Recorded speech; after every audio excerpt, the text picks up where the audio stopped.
말씀은 신약성경 로마서 9장 15절에서 18절까지입니다.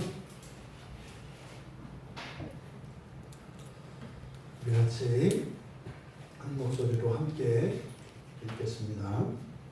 모세에게 이르시되 내가 긍휼히 여길 자를 긍휼히 여기고 불쌍히 여길 자를 불쌍히 여기리라 하셨으니 그런즉 원하는 자로 말미암도 아니요 다른 박지하는 자로 말미암도 아니요 오직 긍휼히 여기시는 하나님으로 말미암음이니라. 성경이 바로에게 이르시되 내가 이 일을 위하여 너를 세웠으니 곧 너로 말미암아 내 능력을 보이고 내 이름이 온 땅에 전파되게 하려 함이라 하셨으니 그런즉 하나님께서 하고자 하시는 자를 긍휼히 여기시고 하고자 하시는 자를 완악하게 하시느니라. 아멘. 네, 하나님이 의로우신 이유. 네, 바로 앞에 14절에서 하나님께 불의가 있느냐? 그럴 수 없느니라. 그러니까 하나님께 불의가 있을 수 없다.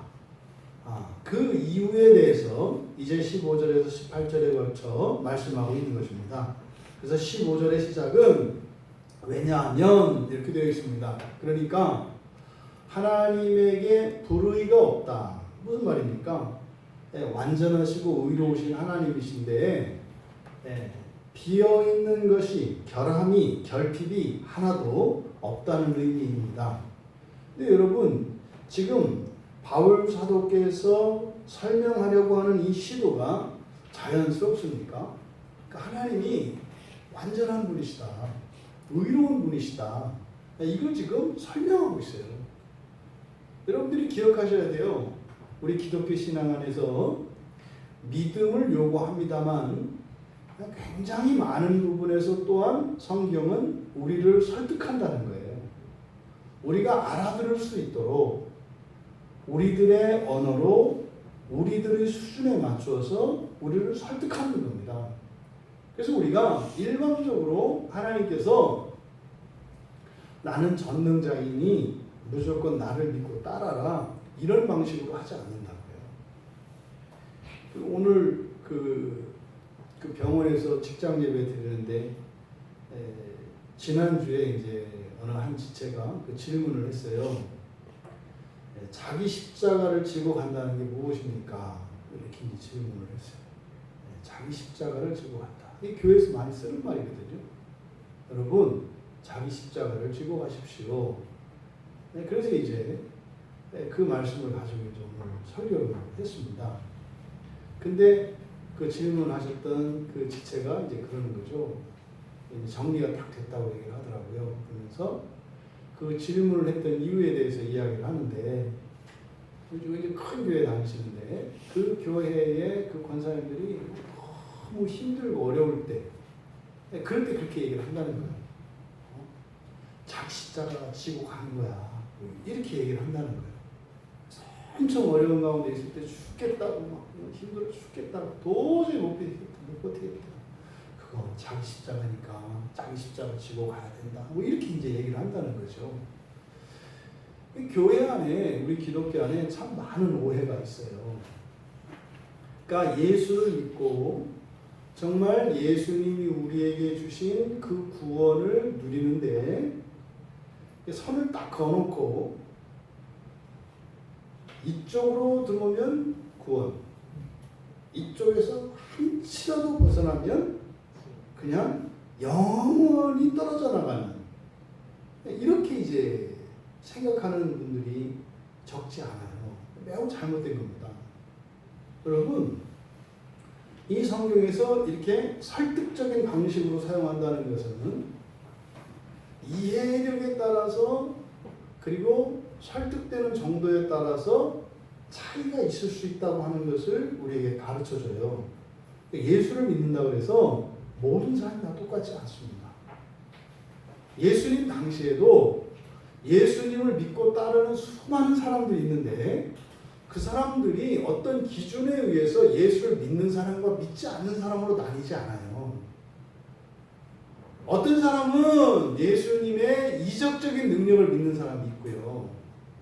어떤 사람은 그 어떤 랍비들에게서도 배운 적이 없던 그 예수님의 탁월한 지성을 믿는 분들도 있었고요.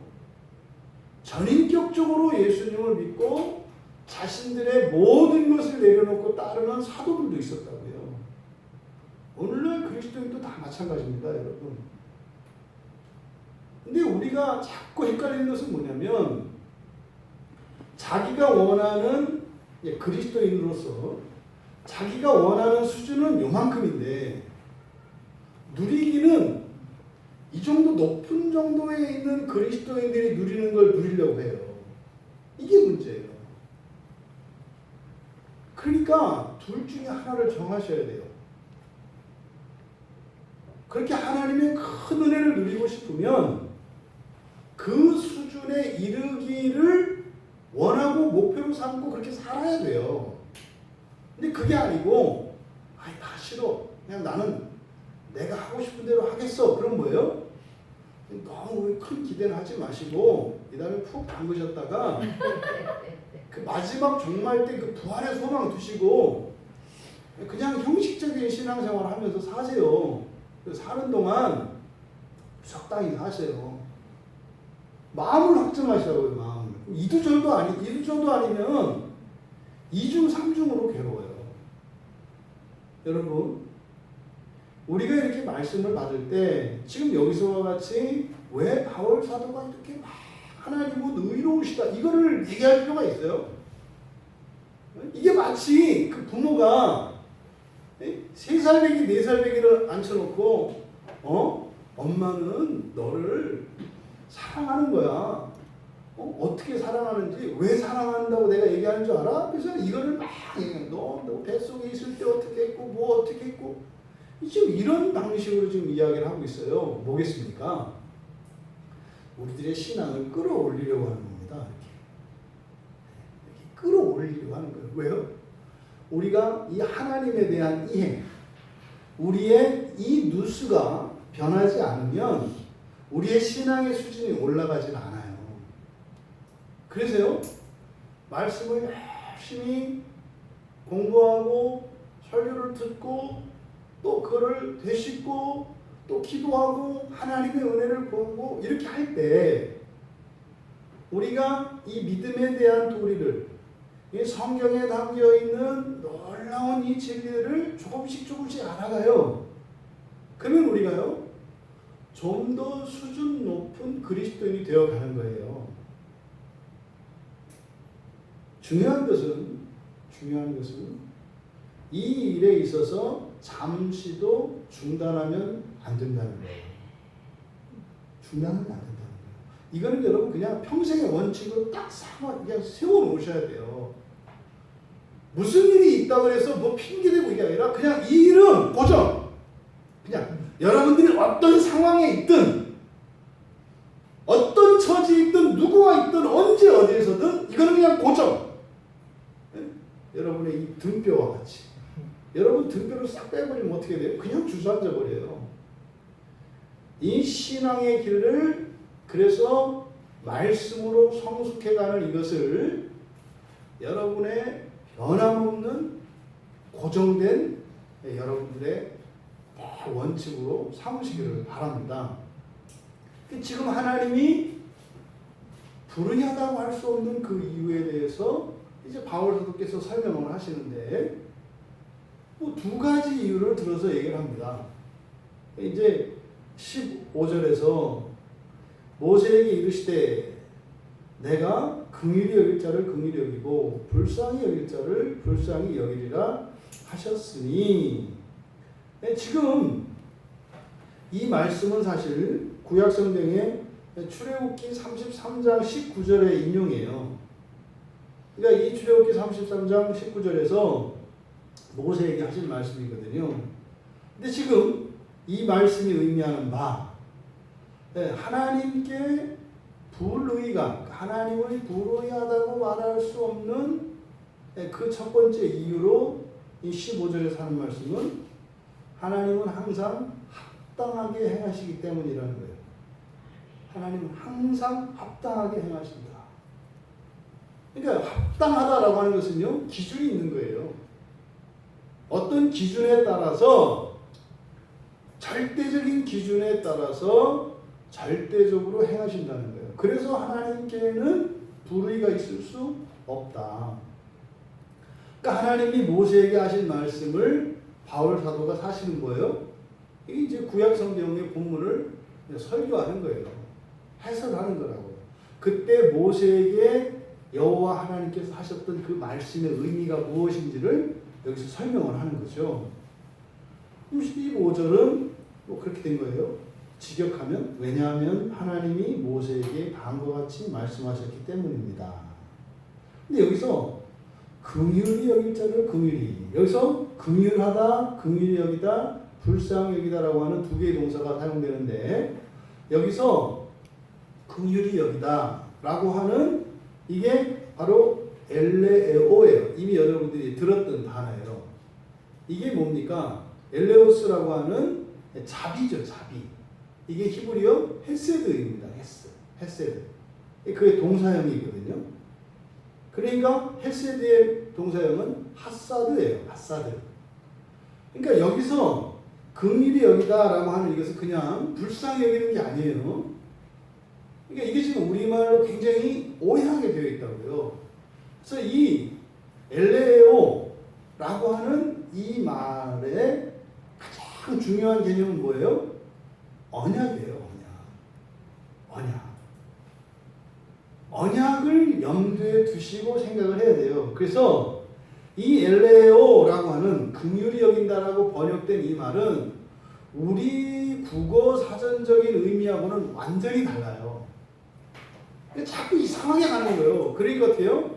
그리스도인들은 마치 이렇게 정이 많고, 뭐 불쌍한 사람들을 보면 뭐 이렇게 자꾸 이렇게 많이 울고 이런 사람들로 생각해요. 왜요? 긍휼히 여기는 마음을 가져야 되니까. 왜? 하나님이 긍휼히 여기시는 분이라서. 그러니까 여러분들 있잖아요. 가난하고 불쌍한 사람 보면 여러분 꼼짝 못하죠. 그럼 어떻게 할 수도 없고 안 할 수도 없고, 하자니 지금 내가 가진 게 없는데 안 하자니 그리스도인으로서 하나님 말씀을 어기는 것 같고, 자유함이 없잖아요. 잘못하기 때문에 그래요. 잘못하기 때문에.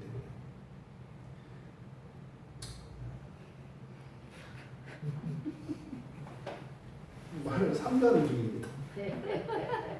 여기서 긍휼히 여기다라고 하는 이 엘레오 이 말은 그 언약에 성실하신 그 하나님이 언약 안에 있는 이들에게 베푸시는 약속된 자비예요. 그러니까 언약에 성실하신 하나님, 무슨 말입니까? 약속을 반드시 지키시는 하나님.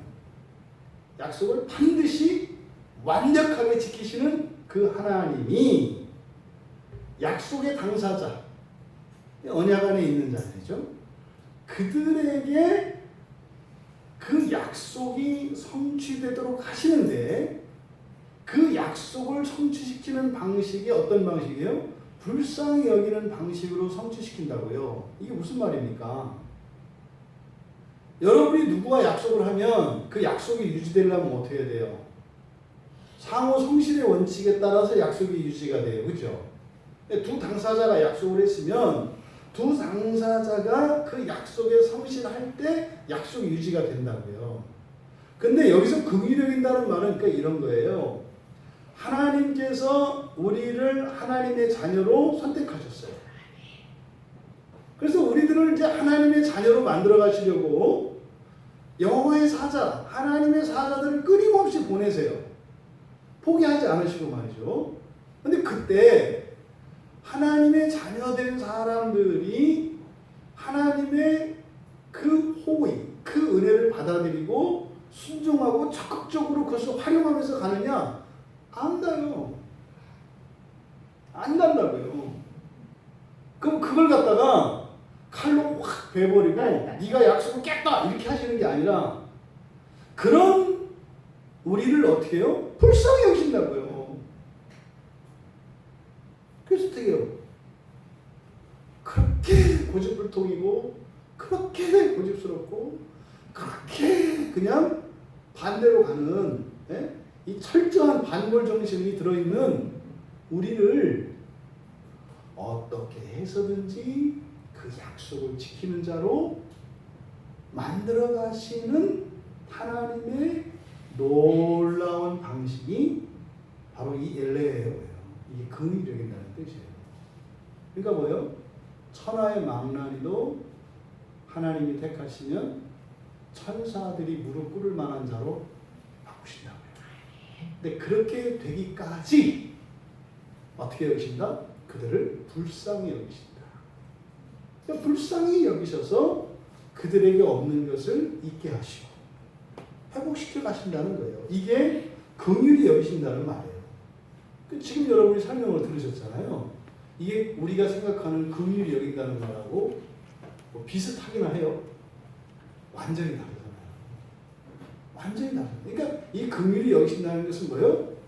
하나님의 약속을 반드시 성취시킨다고 하는 이 약속이 들어가 있는 거예요. 근데 이거는 어떻게 그것을 성취시켜 가시는지 하나님의 성품이 어떠한 것인지를 가르쳐 주는 게 바로 이 긍휼히 여기신다는 말씀이에요. 그런데 뭐라고 하셨어요? 긍휼히 여길 자를 긍휼히 여기신다. 모두 긍휼히 여기신다고 한 것이 아니라 뭐라고 하셨어요?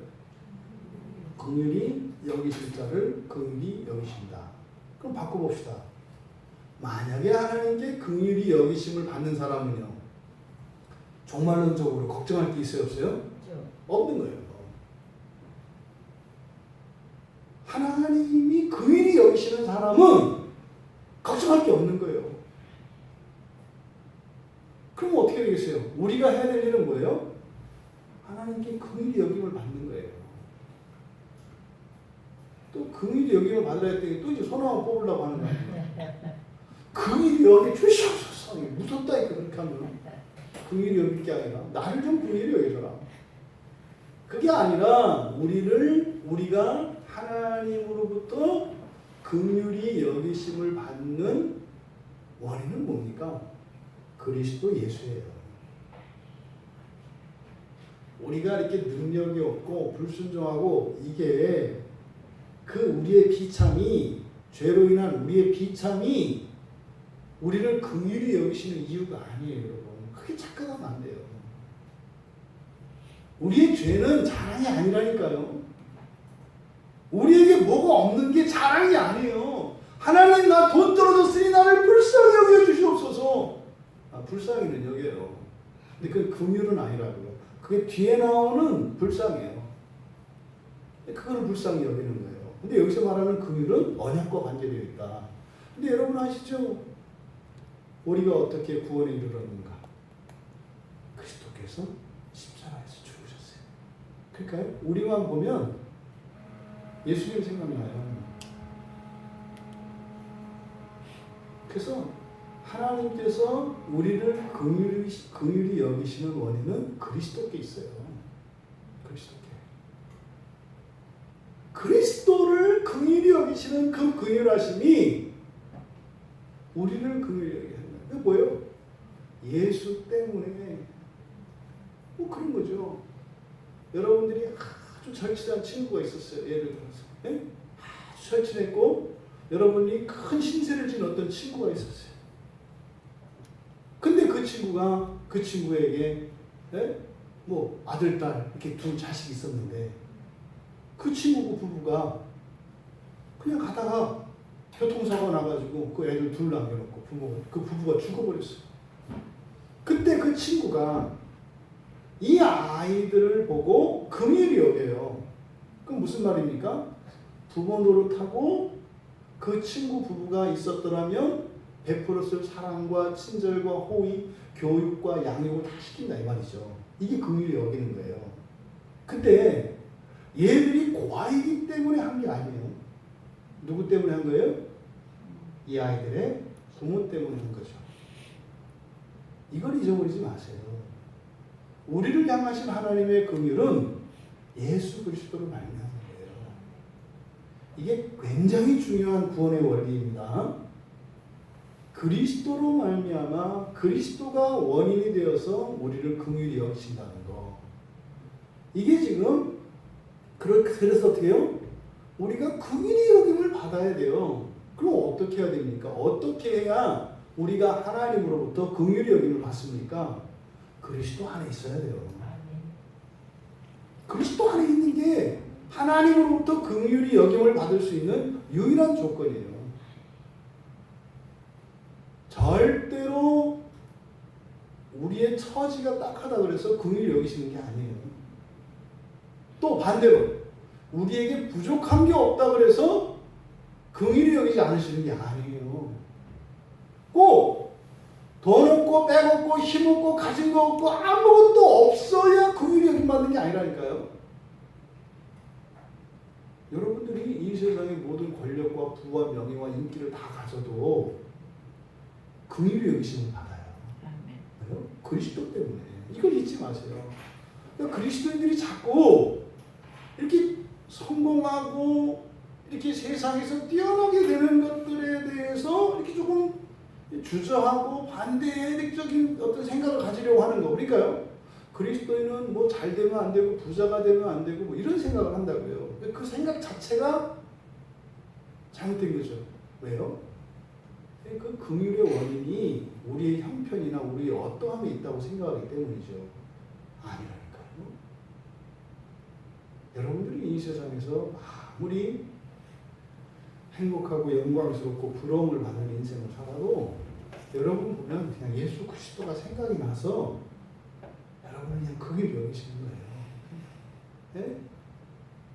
그 고아로 커서 이렇게 하는데 나중에 크면 이제 지잘난 맛에 막 희희낙낙하겠지만 친구들 나의 입장에서 보면 여전히 걔들을 긍휼히 여기는 거예요. 그렇게 해봐야 이제 어려서 엄마 아빠 없이 자랐잖아요. 그 긍휼히 여기는 마음이 여전히 있는 거예요. 여전히 그리스도 때문에.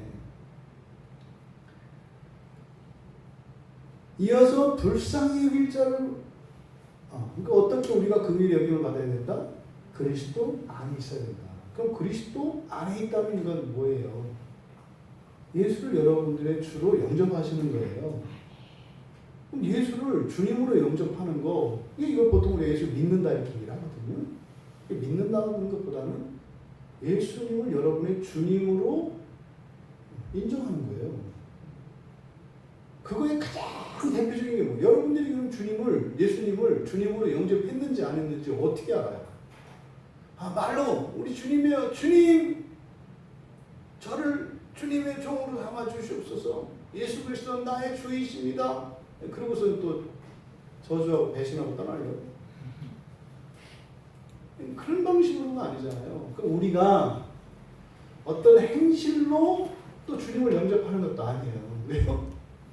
우리 한계 상황에 맞닥뜨리면 믿음이고 뭐 다 신발 집어 던지고 옷도 안 입고 빨가벗고 도망가는 게 우리예요. 주로 영접했다고 하는 것은 우리가 우리 마음대로 할 수 없는 무엇이 생기는 거예요. 이게 예수님을 주님으로 영접한 거예요. 그렇잖아요. 여러분의 시간, 네? 여러분의 재능, 또 여러분의 헌신과 수고, 여러분의 물질, 많이가 중요하지 않아요. 여러분의 전체 영역에서 절대적으로 여러분들 마음대로 하지 못하는 그 절대 영역이 생기는 거예요. 그게 뭐라 그랬어요? 그게 11조고 여러분들이 일주일에 한 번 다 함께 공동체적으로 모이는 주일 예배라고요. 그리고요, 여러분들이 교회 안에서 또 여러분들이 회사에서 가정에서 여러분이 섬기고 수고하는 거 있잖아요. 이것을 주님을 위해서 하는 거예요. 이게 주님을 영접하는 거예요. 음악을 만들 때 주를 위해서 하는 거예요. 그때 어떻게 돼요? 하기 싫다고 안 하고 집어치우고 이렇게 못 하는 거예요. 왜? 해야 되는 거예요. 왜? 이건 주인의 일을 하니까. 아니 세상에 어떤 종이 지가 하다 말고 내비쳐두고 가는 종이 어딨어. 너 맞아 죽으려고. 그런 일 없죠. 그러니까 여러분들이 그러니까 무엇이든지 상관없어요. 여러분들의 삶 속에 이러한 수고와 헌신과 섬김의 어떤 것들이 여러분 마음대로 할 수 없는 하나님의 주권을 인정하는 일이 생기는 거예요. 그건 여러분들이 각자 적용하시면 돼요. 이게 예수님을 영접하는 거예요. 그러니까 예수님을 주로 영접한다는 게 이렇게 애매하거나 그러지 않아요. 그러니까 자기가 알아요, 자기가. 예수를 주로 영접하면 그럼 예수 안에 있잖아요. 그러면 여러분은 하나님으로부터 긍휼히 여기심을 받을 거예요. 그러면요, 이 긍휼히 여기심을 받는 것은 언약의 성취라고 했어요. 그러니까 여러분들이 흔히 말해서 뭐 마지막에 내가 구원 받나 안 받나 이거 고민할 게 아니라 예수님을 주님으로 영접하시는 일에 마음을 쓰세요. 그 다음 긍휼히 여기시는 하나님께서 언약을 이루실 거예요. 이게 잘못된 방식으로 우리가 신앙생활하죠. 아니 지가 예수 목에다가 개줄을 개목걸이 채우고 질질질 끌고 다니면서 자기가 뭐 이렇게 뭐 예수한테 물어 씩씩. 아니 세상에 너 저기서 물어와. 뭐 이런 일들이 지금 비일비재하잖아요. 그 사람을 구원 안 받았다? 뭐 그렇게 못해요. 긍휼히 여기심을 받지는 못해요. 그런 사람은. 긍휼히 여기심을 받지 못해요. 그러면 답답한 인생이 되는 거죠. 이어서 불쌍히 여길 자를 불쌍히 여긴다. 여기서 이제 불쌍히 여기다. 이거는 오이크테이로라는 말이에요. 오이크테이로. 근데 이거는 성경에서 딱 한 번만 쓰이는 말이에요. 그러니까 이런 건 여러분들이 몰라도 돼요. 잘 쓰이지도 않는 말이니까. 저도 안 해요. 그러니까 여기서 이 불쌍히 여기다. 그러니까 그냥 우리가 일반적으로 얘기하는 불쌍히 여기다라는 그런 말로 보시면 돼요. 그러니까 이거는 가엾게 여기다 이런 뜻이거든요. 그러니까 이거는 그냥 언약과 상관없이 그의 처지를 딱하게 여기는 거. 이게 불쌍히 여기다요. 근데 성경에서 여기 딱 한 번 쓰인다니까요. 신약 성경에서. 그러니까요. 성경에서 그냥 가난하고 병들고 이런 사람들에게 느끼는 우리의 동정심, 이거는 별로 성경에서 얘기 안 해요. 뭡니까? 언약 공동체 안에 있는 이들에 대한 긍휼함, 불쌍히 여기는 거예요. 우리말 성경에는 불쌍히 여긴다라고 이렇게 번역이 되어 있는데, 그래서 이 감정의 그 아픔, 통증을 나타낼 때 이제 불쌍하다고 하고, 대부분 여기서 지금 신약 성경에서 그렇게 가엾게 여기는 거, 불쌍히 여기는 거, 동정하는 거, 이거는 다 언약 안에서 있는 이 엘레오에 대한 번역이에요. 근데 이거를 어디는 뭐 불쌍히, 뭐 어디는 긍휼히, 또 어디는 또 자비롭게, 뭐 이렇게 이제 번역이 되어 있어요. 하지만 여러분들이 여기서 벗어내셔야 될 오해. 그냥 일반적으로 사람이 느끼는 인간적인 동정심, 이거는 성경에서 별로 거론하지 않는다고요. 이게 잘못되는 바람에 이 땅에 있는 교회들이 온통 세상의 거지들을 구원하겠다고 길거리로 나가서 난리를 쳐요. 나쁘다는 게 아니에요. 성경의 방향성과 그렇게 부합하지는 않아요. 그들에 대한 불쌍히 여기는 마음이 있죠.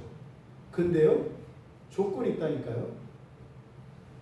긍휼히 여김을 받을 자라야 돼요. 긍휼히 여김을 받는 게 돈 드는 것도 아니고 수고하는 것도 아니고 아무것도 아니에요. 아까 예수님 그럼 안에 있어야 되고, 그럼 예수님을 주님으로 영접해야 되고, 예수님을 주님으로 영접하면은 내 마음대로 할 수 없고, 뭐 돈도 뭐 헌금도 해야 되고, 뭐 해야 되고, 뭐 해야 되고. 그거 어차피 다 쓰는 돈이에요, 여러분들. 따로 뭐 이렇게 더 해야 된다는 게 아니라, 여러분이 쓸데없이 그냥 길거리에 뿌리고 있는 돈을 주워다가 하나님께 드리는 거고요. 네? 여러분들이 쓸데없이 낭비하는 시간들을 하나님께 드리는 거지. 여러분들이 이 세상을 살아가는데 꼭 필요한 어떤 거를 뭐 갈대로 하나 빼서 하나님께 이런 거 없어요, 여러분. 말씀드리잖아요. 하나님께 헌신할 때 헌신한 것으로 인해서 여러분 인생이 충나지가 않아요. 왜 그런 줄 아세요? 다 쓸데없이 버리던 것들이기 때문에 죽이 안 나요. 그런 거예요, 그런 거. 그래서 뭐 더 들어가는 거 아니다 이렇게 말씀을 드리는 거예요. 사실은 뭡니까? 더 쓸모 있게 사는 거죠. 더 알차게 사는 거잖아요. 근데 이 불쌍히 여기는 이거 여기서도 그런 것조차도 뭐한다? 불쌍히 여길 자를 불쌍히 여긴다. 여기 지금 얘기하는 게 뭐냐면 다 기준이 있다는 거예요. 기준. 여러분 우리나라 한 40년 전 돌아가 봅시다. 40년 전, 50년 전으로 돌아가 봅시다. 그때 가난한 것과 지금 가난한 건 너무 달라요. 아시죠? 40년 전에 가난한 거는 밥 못 먹는 거고요. 한겨울에 연탄불을 못 때우는 거고요. 애 등록금 못 주는 거고요. 차비 없어서 걸어가는 거예요. 40년 전에 가난한 건 그런 거예요. 지금 가난한 건 뭐예요? 새로 나온 스마트폰 못 사는 거고요. 집 평수 늘리지 못하는 거고요. 그냥 봄, 여름, 가을, 겨울 맨날 입던 옷 또 입고 철마다 옷을 새로 못 사는 거. 이런 게 가난한 거예요. 불쌍히 여기지 않으세요? 절대 불쌍히 여기지 않으세요. 이제 뭐 어린애들 같은 것도 그런 거 있잖아요. 하나님, 뭐 우리 반 친구 애들은 뭐 그냥 이제 여름방학만 되면 해외로 여행 간다고 하니 올해는 못 가네. 코로나 덕분에. 그거 많았거든요. 뭐 해외로 뭐 어학연수 가고 이런 거 많았거든요. 우리 반 애들은 다 가는데 나만 못 가요. 우리 엄마 아버지가 너무나 가난해서 하나님, 저 너무 불쌍해요. 하나님 아무 소리도 안 해요. 기준이 있어요. 불쌍히 여기는 것도. 불쌍히 여기는 것도. 지난주에 그 스리랑카에 있는 이옥수 선교사님하고 지난주구나. 이제 지금 꼼짝을 못하니까요. 집에서 사역을 어떻게 하는지 이렇게 물어봤어요. 지금은 뭐 오가지도 못하죠. 어떻게 할 수가 없어요. 그러니까 지금 그동안 이렇게 세워놓았던 교회들이 막 지방에 시골에 이렇게 있는데 유지를 못하는 거예요. 교회들이. 어떻게 할 수가 없으니까. 먹고 사는 것도 어려운 거예요. 그래서 이제 그 세우는 교회들, 후원하는 교회들을 이렇게 해서 이제 그 거의 온라인은 다 되니까 통장으로 온라인으로 해서 얼마씩 이렇게 이제 지원을 해주고 있대요. 그게 이제 없는 현지 교회들은 넘어지는 거예요. 이렇게. 뭐 어떻게 할 수가 없으니까요. 그래서 이제 마침 했더니 얘기했더니 얼마가 필요하대요. 이제 우리 교회에 있는 선교 헌금이 있으니까 그거를 이제 보내드렸어요. 이제 단톡방에 제가 이제 올려드릴 건데 너무 감사하다. 그렇게 해서 이 교회들이 그래서 막 기도하고 있었대요. 지금 이게 한 5만 원씩 이렇게 보내주면 되거든요. 그거를 지금 못 보내줘서 그러니까 막 그 교회들이 이제 휘청휘청 하니까. 그랬더니 지난달은 다른 교회에서 또 여러 교회에서 했는데 이 달은 지금 다 끊겨가지고 지금 안 된다는 거예요. 이제 마침 연락이 돼서 이제 우리 교회에서 있는 선교원을 보내드렸어요. 그랬더니 기도 응답이라고. 그렇죠. 기도했겠죠. 계속. 그러니까 이제 그 현지 목사님들 얼마나 좋아하시겠어요? 여러분, 교회 하나가 5만 원을 보내줬더니 살아났대요. 그럼 우리 입장을 생각해 보자고요. 경제적으로 우리가 어렵다고 하나님 앞에 하나님 나 어려워요. 불쌍히 여겨주세요. 그 기준에 이렇게 부합할 것 같으세요? 여기서 지금 그 얘기하는 거예요. 불쌍히 여길 자를 불쌍히 여기신다. 네? 불쌍히 여길 자를 불쌍히 여기신다. 지금 15절에서 이야기하고자 하는 바, 네? 이거는 뭡니까? 이런 언약적인 긍휼함, 또 언약과 상관이 없는 가엾게 여기시는 네, 이것이 둘 다 어떤 기준이 있다는 거예요. 기준이. 그 기준에 따라서 하나님이 긍휼히 여기시고 불쌍히 여기신다는 거죠. 그러니까요, 하나님의 임의대로 그건 아니야 이렇게 하는 거 없다 이 말이에요. 근데 지금 여기서 하나님이 의로우신 그 기준으로 왜 하나님이 불의가 없다, 완전하다 하느냐? 하나님도 뭐 하신다? 말하자면 법을 지키신다는 거예요. 하나님이 창조주라고 해서 절대 주권을 가진 분이라 해서 마음대로 하지 않으신다는 거예요. 스스로 어떻게 해요? 기준을 따라 산다니까요. 그래서요, 여러분들이 성경의 약속을 따라 하나님께 요구할 수 있어요. 여러분이 말씀을 따라 살고요. 그리고 나서 하나님께 하나님을 빚쟁이로 만들 수 있어요. 여러분, 빚 독촉 받을 때하고, 네? 빚 독촉하실 때하고 이게 어마어마한 차이가 있습니다. 물론 착한 사람은 빚 독촉하는 거나 독촉 받는 거나 똑같이 어려워요. 어차피 독촉도 못하거든. 차라리 독촉 받는 게 낫지. 독촉 이거 하기를 해야 되는데 안 할 수는 없고 뭐 이래지 괴로우나 저래지 괴로우나 마찬가지인데, 여러분 어쨌든 여러분들이 하나님도 기준에 따라 움직이신다는 거. 그런데요, 반드시 완전한 걸 지키시는 하나님이시라는 거예요. 그래서 하나님에게는 불의가 있을 수 없다. 네? 없다.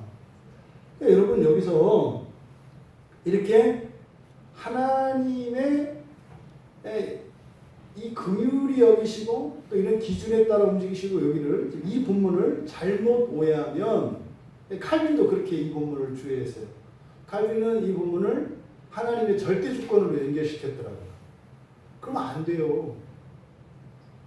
하나님의 절대 주권 앞에서 우리가 어떤 의문을 제기하거나 토를 달 수가 있어요, 없어요? 없어요. 근데 지금 이 본문의 맥락이 뭐예요? 설명하는 거라니까. 이렇게 설명하는 맥락에서 그거 하나님 주권이야 이렇게 입을 딱 막아버린다고요? 말도 안 되죠. 근데 여기서는 그 얘기를 하는 게 아니죠. 이게 뭡니까? 하나님께서 긍휼을 베푸시고 불쌍히 여기시는 것이 틀림없다는 거예요. 왜요? 어떤 기준에 따라서 반드시 그 기준에, 그러니까 하나님도 그 기준에서 벗어나지 않으시기 때문에 틀림없다, 그 얘기를 하는 거예요. 근데 이 말씀이 출애굽기 33장 19절의 인용이라고 했지 않습니까? 그러니까 이거는 모세에게 여호와 하나님께서 주신 그 말씀의 의미가 무엇인지를 또한 여기서 해설을 하는 그런 의미도 있는 거예요.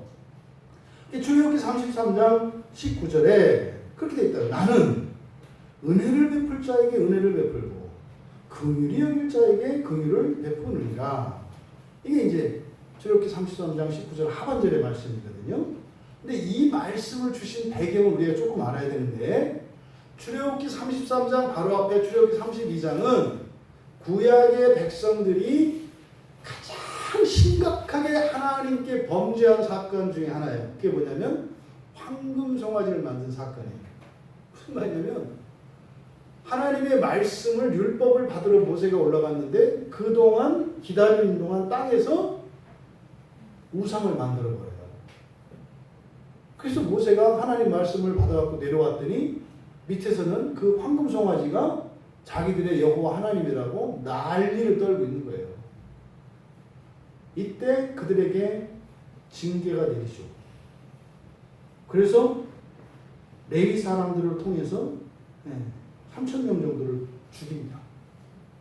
그렇게 하고 나서 그 정결기를 속죄를 하죠. 모세가 속죄를 하고, 그리고 모세가 여호와 하나님께 찝찝하잖아요. 잘못한 게 크니까. 이렇게 잘못했는데 하나님이 떠날 것 같잖아요. 또 벌 줄 것 같잖아요. 그 증거를 구한다고. 그게 뭐냐면 영광을 나타내 보여주십시오. 여러분 그러지 않아요? 하나님이 한번 용서해도 여러분 마음속으로 여러분 스스로 찜찜하면 소용없어요. 네? 하나님이 괜찮다고 하는데 가다 말고 와가지고 진짜 괜찮아요? 뭐 이럴 거 아니에요. 괜찮다고. 또 가다가 또 와서 진짜 괜찮아요? 그러니까 하나님이 한번 용서하셨다고. 그러니까 하나님이 여러분들의 죄를 십자가에서 그리스도로 말미암아 다 용서를 하셨다고 해도 결재권자는 여러분들이에요. 여러분들이 결제를 해야 하나님의 말씀이 하나님 말씀이 되는 이런 말도 안 되는 그러면서도 용서를 해달라고 그러고 그러니까 뭐예요? 용서를 해줘도 또 안 해주고 또 안 해준다고. 근데 지금 모세도 별반 다르지 않았다고요. 속죄 후에 증거를 보여주십시오. 영광을 나타내 주십시오. 그런데 여러분 하나님의 영광을 볼 자가 이 세상에 있어요? 없어요? 없어요. 그러니까 하나님의 영광을 볼 수 있다는 것은 완전한 하나님의 형상을 입은 완전한 하나님의 자녀가 돼야 돼요. 만약에 조금이라도 흠이 있으면 하나님의 영광을 보는 순간 죽어요. 근데 모세는 또 그걸 증거로 보여달라네요. 그럼 여러분이 하나님을 어떡하시겠어요?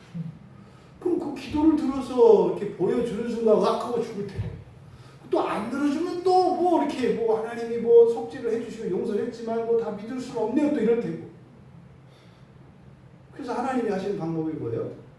반석 위에 모세를 세워요. 여러분 얘기예요. 예수 그리스도 위에 여러분을 세우십니다. 반석 위에. 그리고 또 반석 위에서 뭐 뻣뻣하게 당당히 서는 것도 아니에요. 반석 틈에다가 이렇게 넣으시고 그리고 주님의 손바닥으로 딱 가리시고 이렇게 가죠. 그러니까 나타나시긴 나타나셨죠? 기도 응답이 됐잖아요. 근데 하나님의 얼굴을 보고 죽지는 않았죠? 그렇대요. 이제 등만 보여주세요. 지금 이 본문에 대한 바울 사도의 해석이에요. 이 본문에 대한. 그러니까 하나님이 그때 하나님의 영광을 나타내 주신 사건이 뭐였다는가요?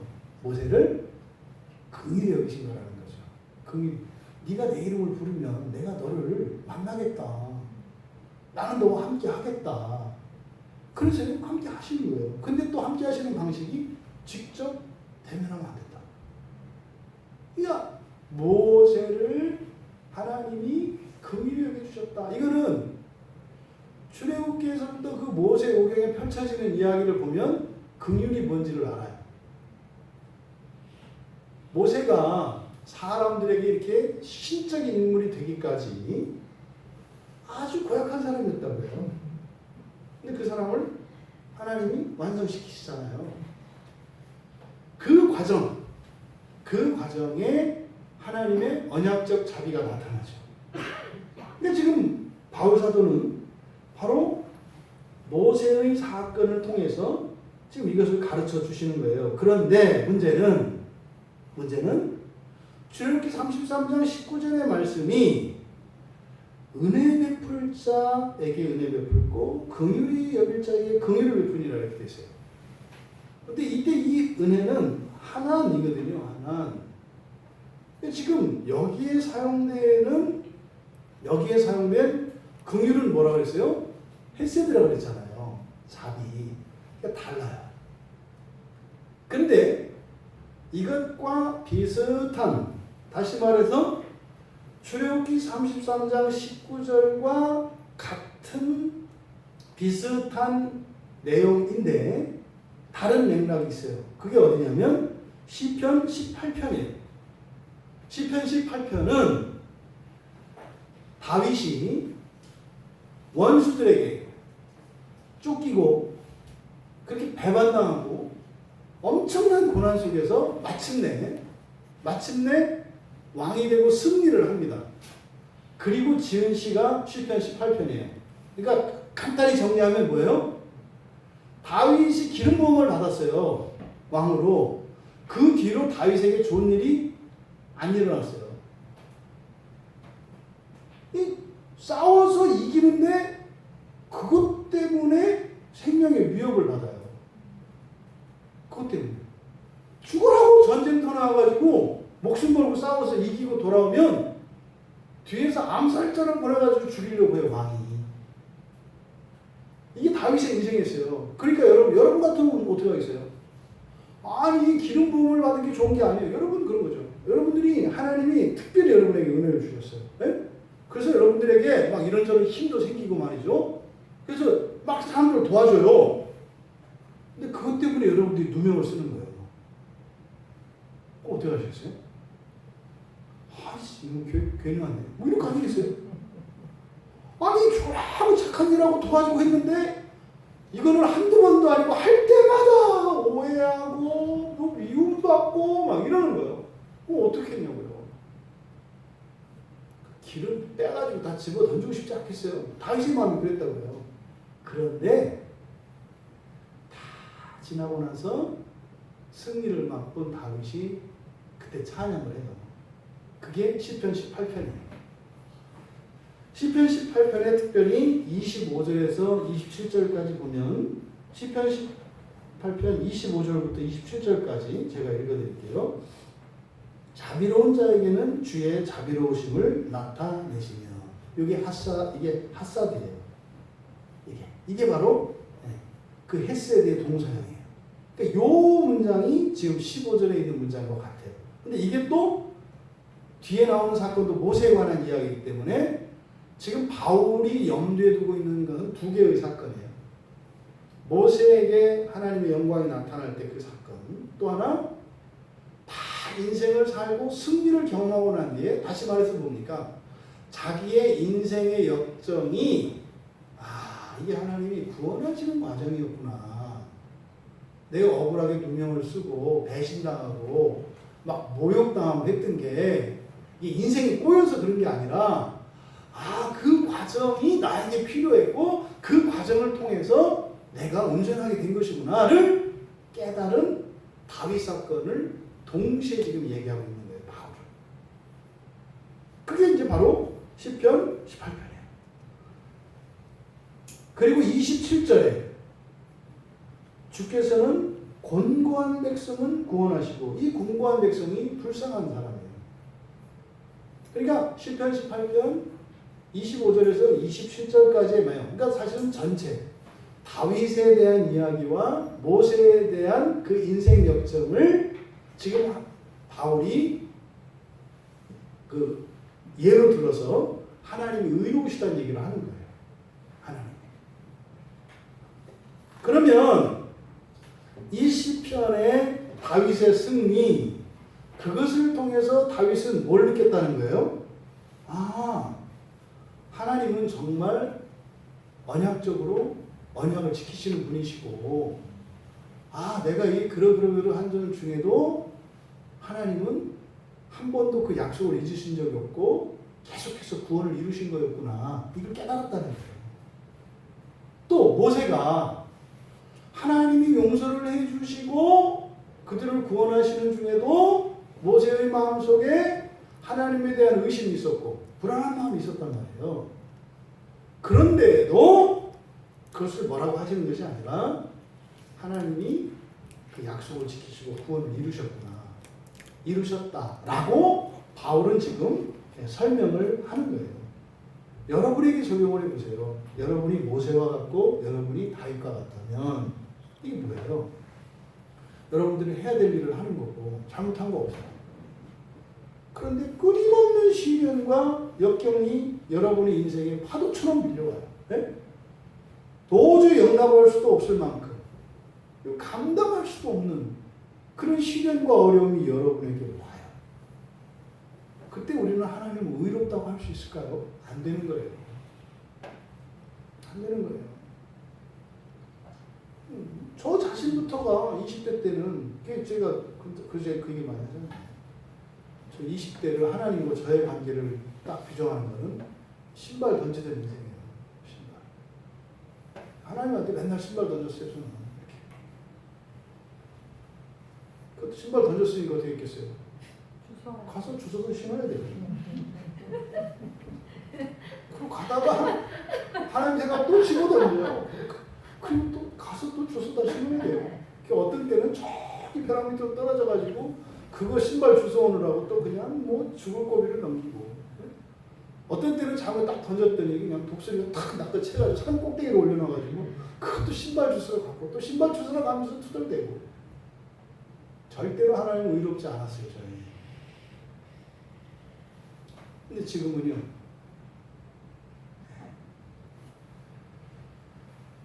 긍휼히 여기세요. 저를 참 긍휼히 여기셨고, 지금은 제가 이제 뭐라 그래요? 불쌍한 게 최고다 그러잖아요. 그때 그때는 너무 불쌍해서 미치고 죽을 지경이었고 지금은 반대로 불쌍한 게 최고다. 이 불쌍히 여기는 게 긍휼히 여김을 받는 거죠. 여러분에게 동일한 고백이 있기를 바랍니다. 아멘.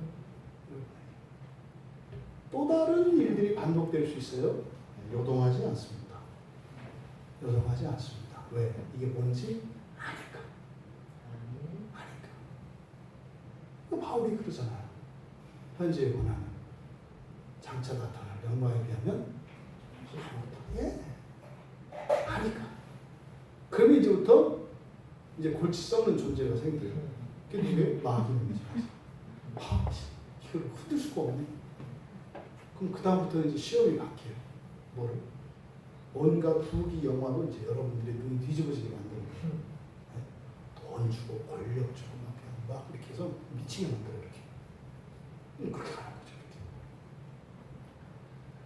두 번째로 하나님을 불의하시다고 할 수 없는 두 번째 이유 16절입니다. 그런즉 원하는 자로 말미암음도 아니요 다른 박질 하는 자로 말미암음도 아니요 오직 긍휼히 여기시는 하나님으로 말미암음이니라. 이게 그거죠. 긍휼을 베푸시는 원인이 하나님이라는 거예요. 하나님이 긍휼을 베푸시는 원인이라는 거예요. 여러분 이거 생각해 보셔야 돼요. 그러니까 뭡니까? 원하는 자로도 아니요. 이게 무슨 말입니까? 내가 원한다고 베푸시는 게 아니라고요. 주세요 한다고 되는 것도 아니라고요. 네? 또 반대로 싫어요 한다고 안 주시는 것도 아니다 이 말이에요. 제가 그렇게 나를 좀 죽여달라고 구원이고 뭐고 다 싫으니까 네? 이 세상 좀 끝내달라고 그렇다고 그 하나님의 긍휼이 거두어지는 건 아니라고요. 아니라고요. 그 얘기를 원하는 자도 아니요. 원하는 자로 말미암도 아니요. 이렇게 얘기를 하는 거예요. 혹시나 또 이렇게 했더니 뭐야 기도할 때 원해도 안 된다는 거야? 이렇게 하면 안 돼요. 이게 좀 엉뚱한 얘기예요 지금. 그건 다른 맥락이에요. 지금 여기서 지금 뭐에 관한 거예요? 긍휼, 구원을 이루시는 것에 대해서 말하는 거예요. 여러분 삶의 어떤 필요나 이걸 말하는 게 아니라 이것은 긍휼히 여기시는 것과 관련돼서 얘기를 하는 거예요. 그러니까 우리가 변덕을 부린다 할지라도 하나님은 개념치 않으시고 그 일을 항상 동일하게 이루신다는 거예요. 두 번째로 다른 박질하는 자로 말미암도 아니요. 여기서 달리다, 다른 박질하다 이렇게 돼 있는데 이 트레코라고 하는 말은 그러니까 목표를 향해서 달려가는 걸 말해요. 그냥 달리는 걸 말하는 게 아니라 경주장에서 달리기 선수를 말하는 거예요. 그러니까 어떤 목표 지점을 향해서 가는 거. 이게 뭡니까? 흔히 말하는 우리의 공로죠. 우리의 공로, 우리의 행위. 그런 것으로 말미암도 아니다. 이게 뭡니까? 그러니까 하나님으로부터 긍휼히 여김을 받기 위해서 막 노력하고 애를 쓴다고 해서 그것을 받아낼 수 있는 것도 아니고 반대로 전혀 힘도 안 쓰고 노력도 안 한다고 해서 거두시는 것도 아니다 이 말이에요. 지금 여기서 말씀하고자 하는 말. 근데 이거는 무게가 지금 어디 있어요? 뒤에 있는 거예요. 앞에 초점을 맞추시면 안 되는 거예요. 야, 그 뭐 원해도 되지도 않고, 야, 뭐 해도 안 된단다. 가만히 있으면 되겠네. 이렇게 가면 안 되지. 여기서 말씀하시자는 포인트는 뒤에, 뒤. 뭐예요? 원인이 누구다? 하나님. 하나님으로 말미암다. 이 얘기를 지금 하려고 언감생심 이겨가지고 그게 뭐라도 이렇게 공로가 될 거고 해가 될 거라는 생각하지 마라. 네? 여러분 그러잖아요. 아 이거 하면 또 벌 받는 거 아니야? 아, 이렇게 하면 또 뭐 정확당하는 거 아니야? 이런 생각하지 말라고요. 그게 아니라 뭐다? 그대로 지금 우리말 성경은 하나님으로 이렇게 되어 있습니다만 이거를 좀 직역을 해야 될 필요가 있어요. 그러니까 여기서 직역을 하면 어떻게 되냐면 긍휼을 베푸시는 하나님의 긍휼하심 때문이다 이렇게 했어요. 왜냐하면 여기 목적으로 이 헬라어에서는 소유격을 쓸 때가 있어요. 소유격을 쓸 때는 전체의 부분을 나타낼 때입니다. 그렇잖아요? 그 헬라어에서는 나는 당신을 사랑합니다 할 때 여러 가지 그 의미를 나타낼 수 있다고요. 나는 당신을 해서 목적격을 쓰면 뭐예요? 당신의 모든 것을 사랑하는 거라고요. 거기다가 소유격으로 딱 써놓으면 뭐예요? 나는 당신의 전부는 아니고 당신의 무엇을 사랑합니다. 이렇게 이제 나타내는 방법이 있어요. 헬라어에서는. 그러니까 지금 여기에 사용된 목적어가 소유격으로 쓰고 있어요. 그러니까 여기서 보겠어요. 하나님의 성품 가운데 긍휼히 여기시는 성품을 말하는 거예요. 그러니까 바로 긍휼을 베푸시는 원인이 긍휼을 베푸시는 하나님의 긍휼하심 때문이다. 하나님의 긍휼하심 때문이다. 이렇게 얘기를 하는 거예요. 그래서 결국은 뭡니까? 하나님이 베푸시는 이 긍휼은 절대적이고 불가변적이라는 거예요. 불변한다는 거예요. 절대적이고 불변하다. 그러면 바로 이 두 가지 하나님이 불의하지 않다. 부족한 게 없다라는 거예요. 부족한 게 없는 이유. 하나님은 약속을 지키시고 어떤 기준에 따라서 반드시 이 기준을 지키시는 그 기준이 뭡니까? 언약이죠. 언약을 지키시는 그러니까 하나님도 언약을 어기지 못하셔요. 완벽하게 지키는 분이시기 때문에 의롭고 또 하나님이 긍휼만 그렇게 하시는 것이 아니라 하나님이 우리에게 베푸시는 모든 선하심과 친절과 호의와 이런 구원 그 원인이 하나님 자신에게 있기 때문에 이게 완전하다 이 말이에요. 기준이 여러분이 되면 큰일 나는 거예요. 우리는 막 바랄 때도 있지만 다 집어치우라고 할 때도 있잖아요. 하나님은 그게 없다고요. 하나님은 단순하셔서 단순하다는 것은 사람으로 적용하시면 안 돼요. 섞인 게 없다, 혼잡함이 없다, 순수하시다는 뜻이에요. 그래서 그대로란 말이에요. 그대로. 이것이 하나님에게 불의가 없는 이유다라고 설명을 한 거예요.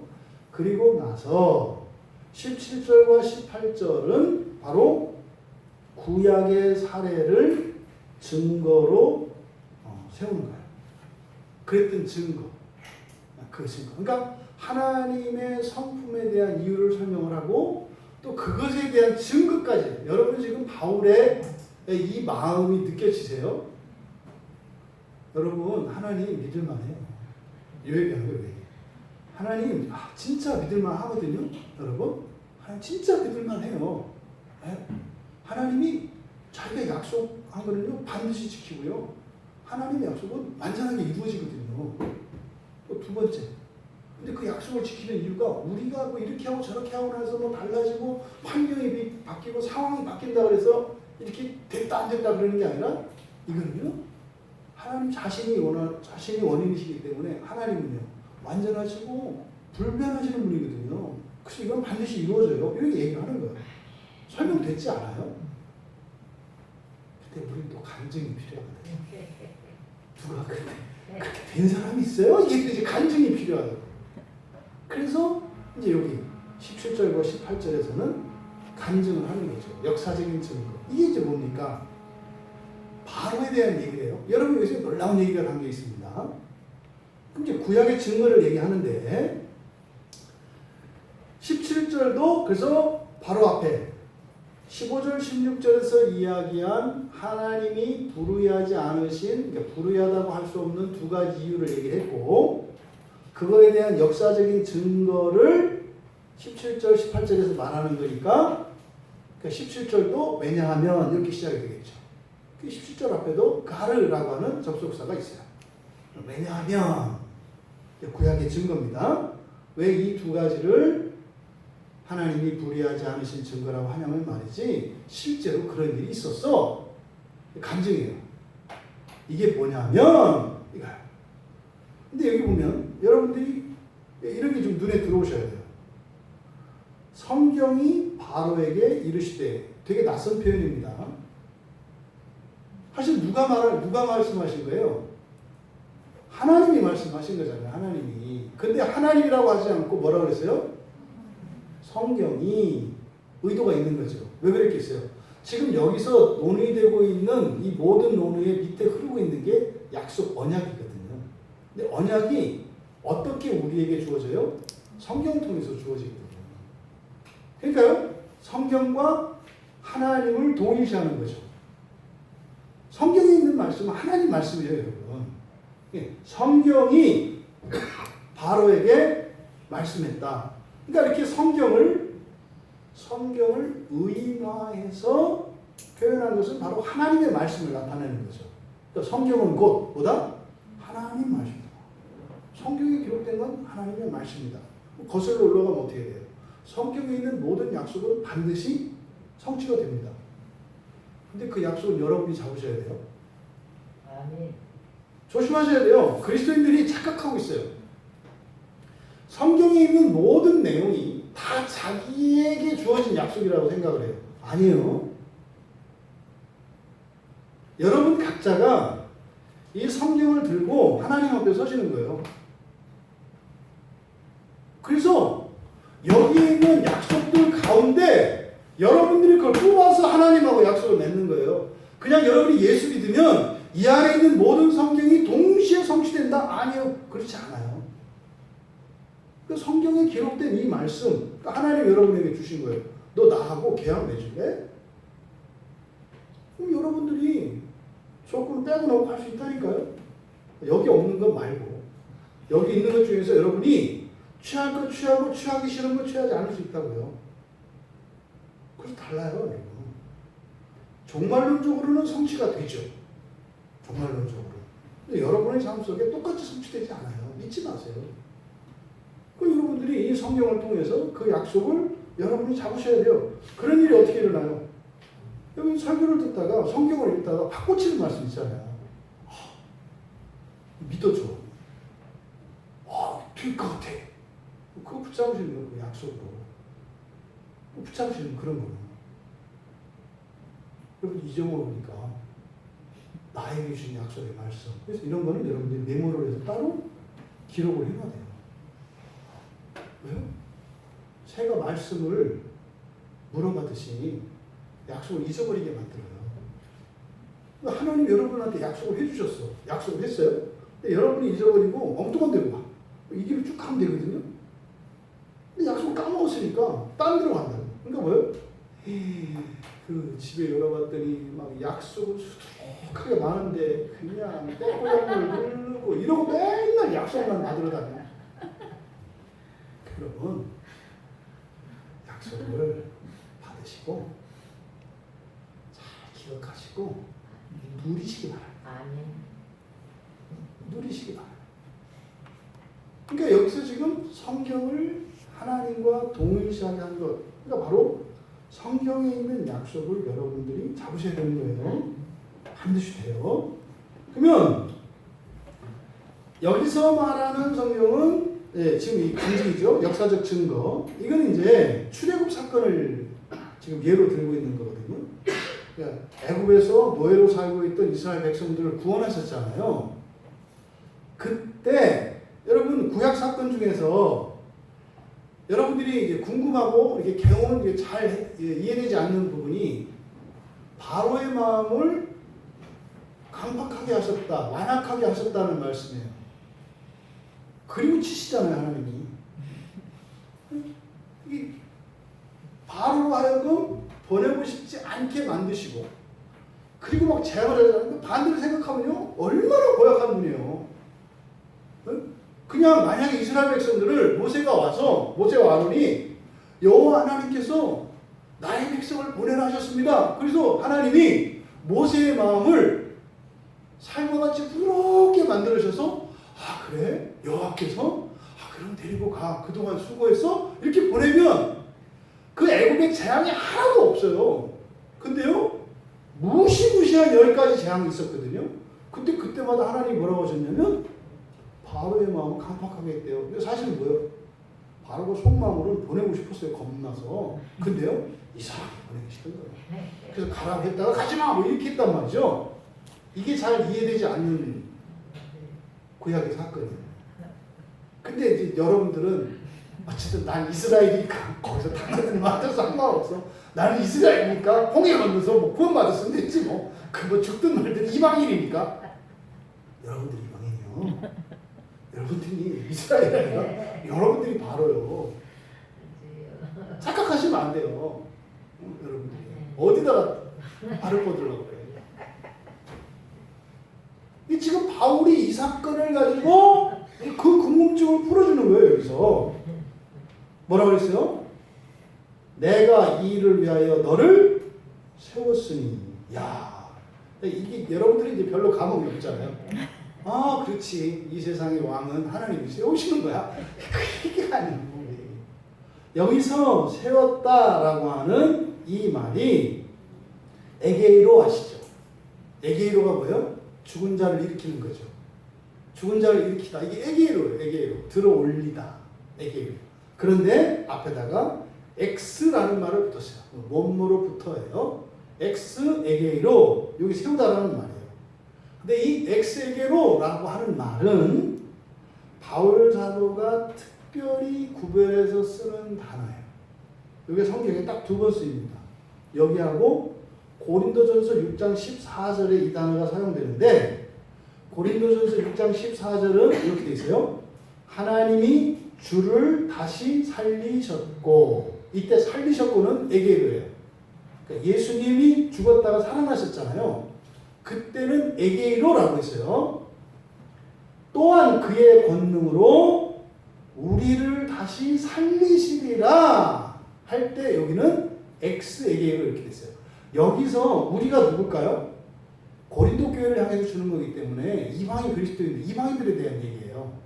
그러니까 예수님이 죽음에서 살아나시는 것을 에게이로라고, 그리고 이방인의 사도로서 이방인들이 이렇게 살아나는 구원이죠.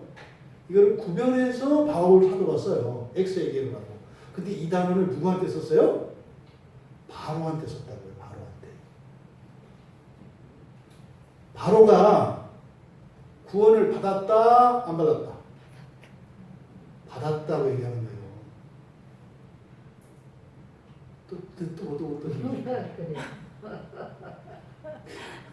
이 에게이로라는 말이 구원받은 사람들한테 쓰는 거라고요. 근데 누구? 엑스에게로라는 말은 이방인들에게.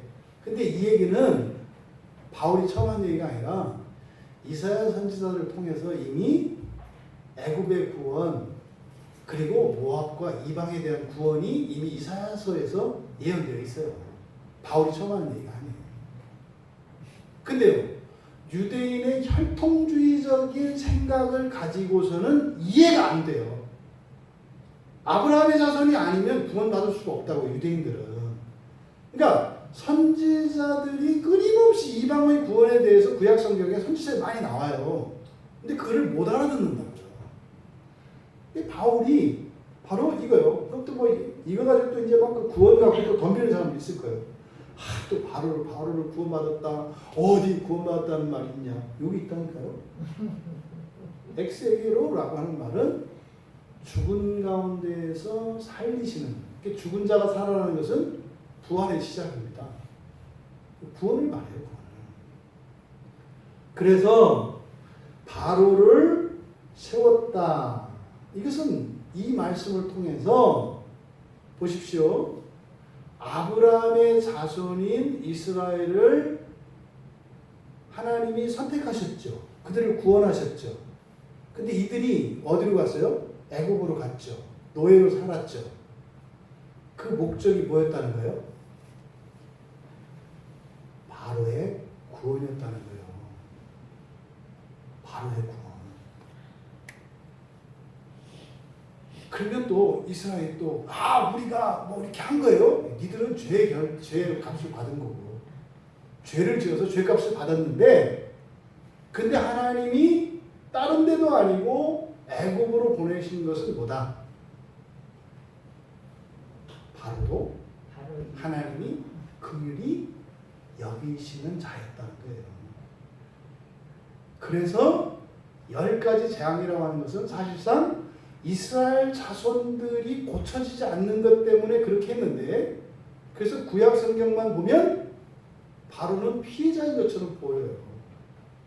근데 사실은 이스라엘 백성들의 이런 불순종, 불신앙 때문에 사실은 그거로 인해서 누구까지 구원에 이르게 되는 거예요? 바울까지.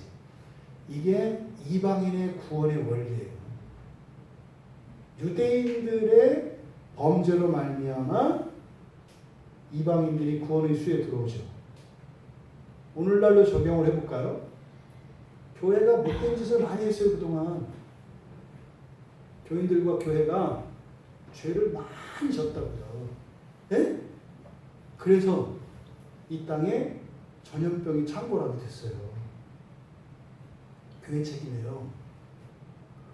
이게 우한이냐 뭐냐 이렇게 따질 거 없어요. 전 세계적으로 일어나는 이런 재난과 전쟁, 기근, 홍수 이런 거는 다 교회 책임이에요. 교회의 죄 때문이라고요. 잊으시면 안 돼요. 그런데 이 일을 통해서 어떤 일이 일어나요? 이번 코로나를 통해서 예수를 믿지 않았던, 예수를 대적하던 바로와 같은 사람들이 세워지는 일들이 반드시 일어나요. 반드시 일어나요. 이게 바로 이방인의 구원의 원리예요. 이 얘기를 하는 거예요. 하나님이 이 일을 위하여 너를 세웠으니 구원이에요, 구원. 이스라엘을 고치기 위해서 바로를 도구로 삼으신 거예요. 두 번째로 그를 어떻게 했다? 너로 말미암아 내 능력을 보이고. 여기서 너로 말미암아라고 번역되어 있는 게 헬라어 n에 대한 번역이거든요. 도구예요, 도구. 뭐뭐 안에 뭐뭐로 수단을 삼는 거예요. 그러니까 바로를 도구로 여호와의 권능을 보이셨다 이렇게 되는 거예요. 바로를 도구로 여호와의 권능을 드러내셨다. 요즘 그런 말 쓰나요? 선수는 도구를 탓하지 않는 거예요. 아시죠? 잘하는 사람은 그 탓하지 않는다고요. 그러니까요, 기타를 정말 잘 치는 사람은요, 뭐 엉터리 같은 기타를 갖다 줘도 그걸 이렇게 조율을 해서 치는데 멋진 음악이 나와요.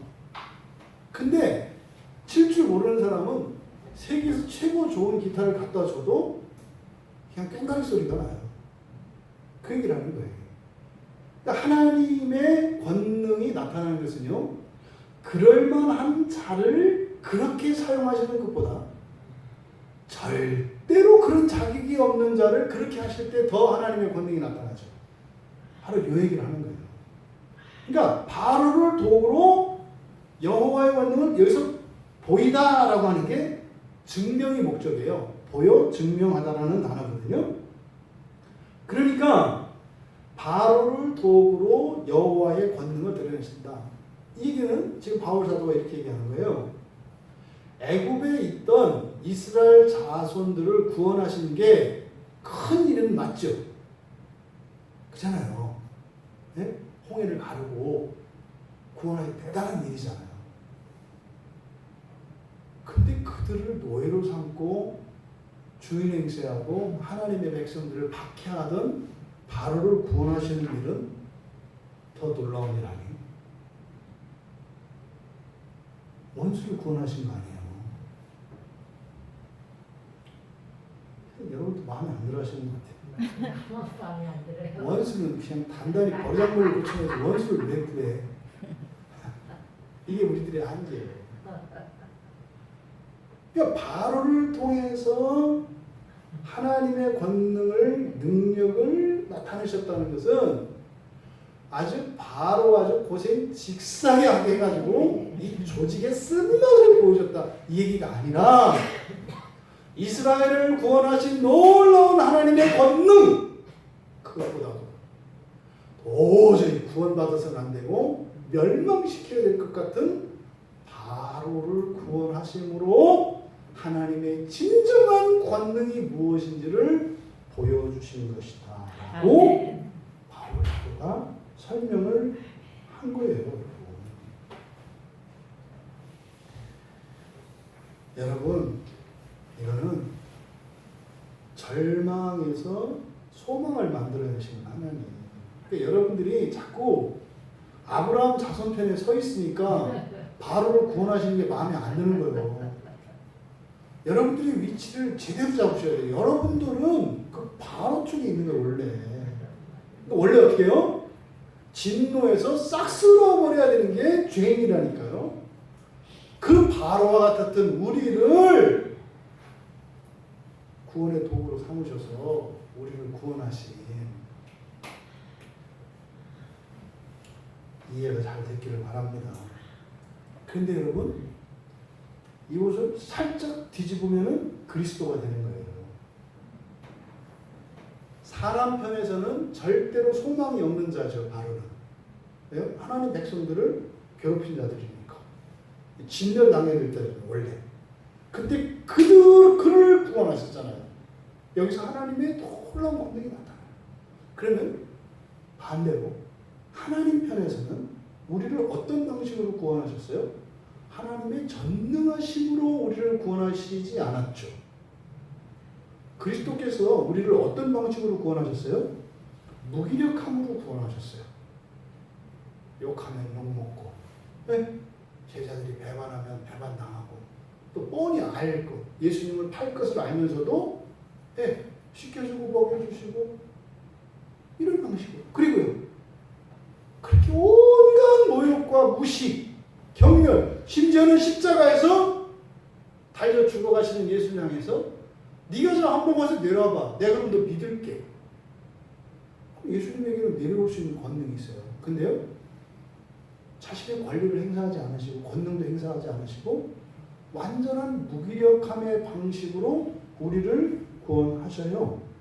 그러니까 그리스도께서 죽으시는 방식으로, 낮아지는 방식으로 구원하시는 것은 하나님의 권능을 하나님 편에서 더 크게 나타내시는 것이고, 절대로 구원받을 수 없는 우리를, 바로와 같은 우리를 구원하심으로 하나님의 구원의 그 은혜의 영광이 더 커지겠다 말이죠.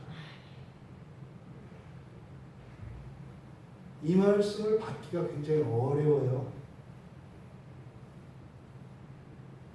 여러분이 사랑할 만한 자를 사랑하는 것 훌륭한 일입니다. 그런데요, 여러분을 핍박하고 박해하는 자를 위해서 축복하고 사랑하는 것은 굉장히 어려운 일입니다. 우리들에게는 굉장히 부담이 되는 말씀이에요. 이런 방식으로 하나님의 권능을 나타내셨다는 게. 여러분들이 자꾸 화내는 게 뭐예요? 경우가 없기 때문이죠. 도리를 다하지 않기 때문이죠. 최소한의 양심이 없기 때문이죠. 내가 10번 하면 한 번은 해야 되는 거 아닌가? 그런데 그런 자를 사랑하시고 그런 자를 구원하시기 때문에 하나님의 권능이 나타난다는 거예요. 이 말씀이 여러분들에게 받아들일 수 있게 되길 바랍니다. 바울은 사실은 뭡니까? 자신이 예수 그리스도의 사도로 부르심 받은 것이 마치 바로와 같은 것이었다고 얘기하는 거예요. 바울이 누구였어요? 사도들을 죽이고 박해하던 자래요. 꼭 누구예요? 바로 애굽의 바로잖아요. 애굽의 바로가 했던 짓을 자신이 했잖아요. 혈통적으로 유대인이냐 이방인이냐가 아니라 자신의 과거가 누구와 같았다는 거예요? 바로와 같았던 거예요. 그랬던 자기를 사도로 삼으신 것을 얘기하는 거죠. 이 얘기를 디모데전서 1장 16절에서 얘기를 한다고요. 자신이 이 언약적 자비, 이 긍휼을 얻은 것은 그리스도께서 온전한 오래 참으심을 보여주시기 때문이라고. 거기서 배웠다는 거죠. 거기서 배웠다는 거죠. 그래서 자신이 하나님의 긍휼을 얻을 수 있었다고 얘기하는 거예요. 바꿔볼까요? 여러분들이 누군가를 전도하고 싶으세요? 여러분들이 누군가에게 그리스도를 소개하고 싶으세요? 당하는 방식으로 그리스도가 증거된다는 거예요. 여러분들이 우위에 서서 뭐 돈을 주고 뭘 하고 이렇게 해서 되는 것이 아니라 부당한 대우를 그냥 감내함으로 그리스도가 전해진다고 얘기를 하는 거예요. 바울이 그렇게 받았다는 거예요. 그렇게. 근데 그것을 자신뿐만 아니라 영생을 얻는 자들의 본이심을 말하셨다 그래요. 이 세상의 모든 사람들은요, 그리스도인들이 약간 미련한 것 같고 실속이 없는 것 같고 거기에서 그리스도를 만난다니까요. 왜요? 아니 멀쩡하던 사람이 교회가 좀 이상해졌어. 도대체 예수가 누군데 저 사람을 저렇게 만들었지? 그래서요, 예수에게 관심이 가는 거예요. 여러분의 영광이 아니라 여러분을 통해서 그리스도의 영광을 본다 이 말이에요. 여러분, 바로 바로와 같이 구원받을 수 없는 자를 구원하시고 또 그리스도 예수께서 구원하신 낮아지심과 죽으심으로 구원하신 그것을 통해서 어떻게 해요? 여호와의 권능을 드러내신다는 거예요.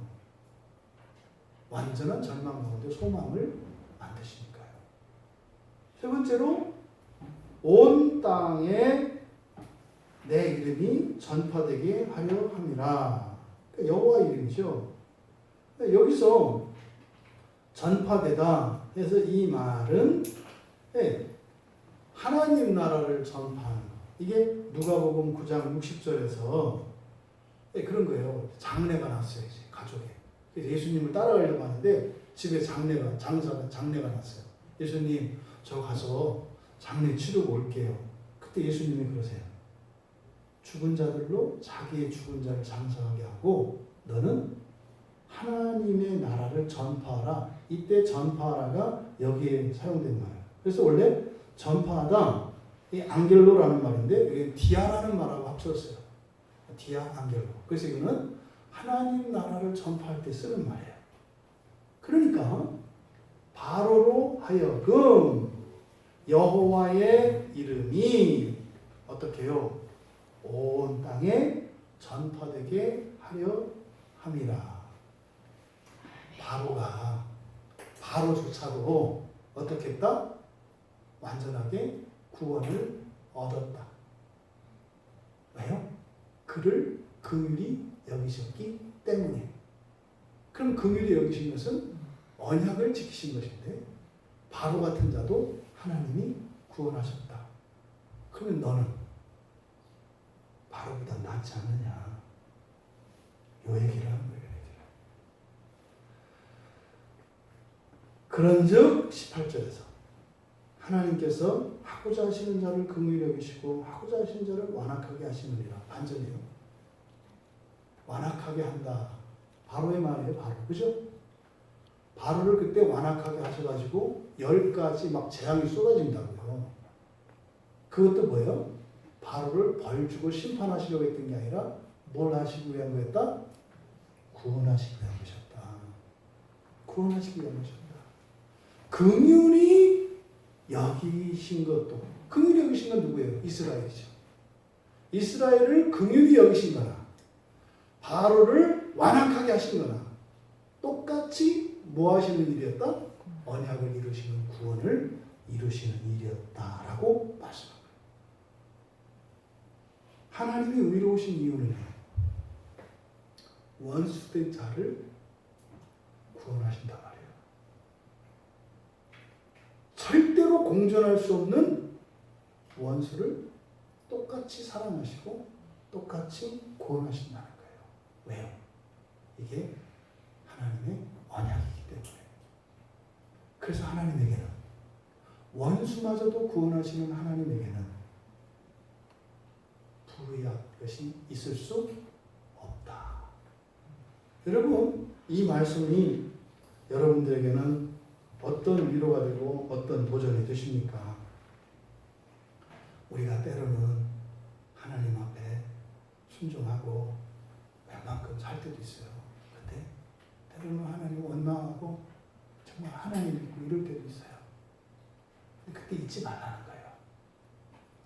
당신의 삶의 형편이 어떠하든 당신이 예수 안에 있다면 하나님께서 완전한 구원을 이루어가고 계시는 과정이라는 거예요. 그러면요, 벗어나면 돼요. 벗어나면 돼요.